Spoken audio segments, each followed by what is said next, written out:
ভাৰতীয় জনতা পাৰ্টিৰ সংগঠন পৰ্বৰ এক বিশেষ মাইলৰ খুঁটা আজি আমি অতিক্ৰম কৰিলোঁ।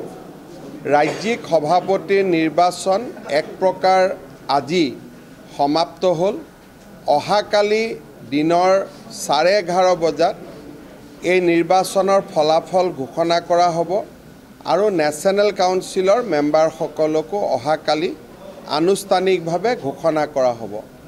অহাকালি নতুন ৰাজ্যিক সভাপতিয়ে দায়িত্বভাৰো গ্ৰহণ কৰিব আৰু শেষ সংগঠন পৰ্ব ৰাষ্ট্ৰীয় সভাপতি নিৰ্বাচন তালৈকে আমাৰ দলটো আগবাঢ়িব।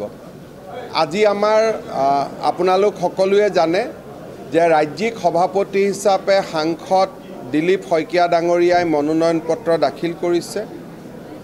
ভৱেশ কলিতা ডাঙৰীয়া আমি সকলোৱে সেই নমিনেশ্যনত তেখেতক সমৰ্থন কৰিছোঁ আৰু সম্ভাৱনা আছে যে তেখেতে অহাকালি বিনা প্ৰতিদ্বন্দ্বিতাৰে নিৰ্বাচিত হ'ব।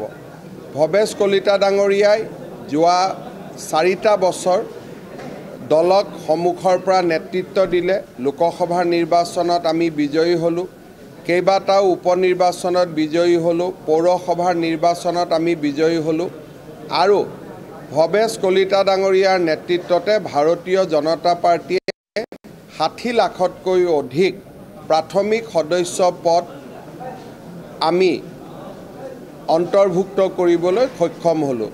মই ব্যক্তিগতভাৱেও ভৱেশ কলিতা ডাঙৰীয়াক অভিনন্দন জনাইছোঁ আৰু তেখেতৰ যি সেৱা দলৰ প্ৰতি সেই সেৱা সি আমাৰ দলৰ সদস্যসকলৰ বাবে কাৰ্যকৰ্তাসকলৰ বাবে এক প্ৰেৰণাৰ উৎস হৈ ৰ'ব। ইয়াৰ লগে লগে আমাৰ ৰাষ্ট্ৰীয় সাধাৰণ সম্পাদক আছিল দিলীপ শইকীয়া ডাঙৰীয়া। মঙলদৈ সমষ্টিৰ প্ৰথম তেওঁ সংসদ হয়, এইবাৰ দৰং ওদালগুৰিৰ তেওঁ সংসদ হয়।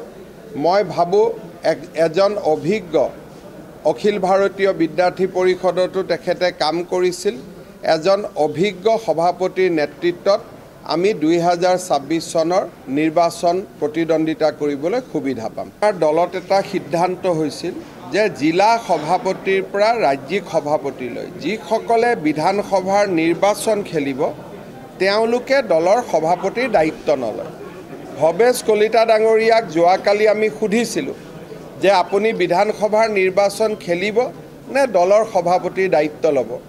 তেখেতে আমাক স্পষ্টভাৱে কৈছে যে ৰঙিয়াৰ জনসাধাৰণৰ প্ৰতি তেখেতৰ দায়বদ্ধতা আছে, গতিকে এই মুহূৰ্তত তেওঁ বিধানসভাৰ নিৰ্বাচন নেখেলোঁ বুলি ক'ব নোৱাৰে আৰু সেইকাৰণে আমি এজন বিকল্প প্ৰাৰ্থী হিচাপে দিলীপ শইকীয়াক লৈ আহিবলগীয়া হ'ল। এই নিয়মটো এইবাৰ জিলা সভাপতি, মণ্ডল সভাপতি, ৰাজ্যিক সভাপতি আমি সকলো ক্ষেত্ৰতে প্ৰয়োগ কৰিছোঁ যাতে যিকেইজন দলৰ সভাপতি তেওঁলোক যাতে বিধানসভাৰ প্ৰাৰ্থী নহয়। গতিকে যদি কালি ভৱেশ কলিতা ডাঙৰীয়াই ক'লেহেঁতেন যে মই প্ৰাৰ্থী নহওঁ, তেওঁ সভাপতি হৈ থাকিব পাৰিলেহেঁতেন, কিন্তু তেখেতে ৰঙিয়াৰ কাৰণে বহুতখিনি কাম কৰিছে, আঁচনিবোৰ আধৰুৱা হৈ আছে। গতিকে তেওঁ নিজে সিদ্ধান্ত ল'লে যে মই ৰঙিয়াৰ আকৌ এবাৰ নিৰ্বাচন খেলাৰ মোৰ ইচ্ছা আছে আৰু সেইকাৰণে তেওঁ নিজেই আমাক জনালে যে তেওঁ এইবাৰ দলৰ সভাপতি হ'ব বিচৰা নাই।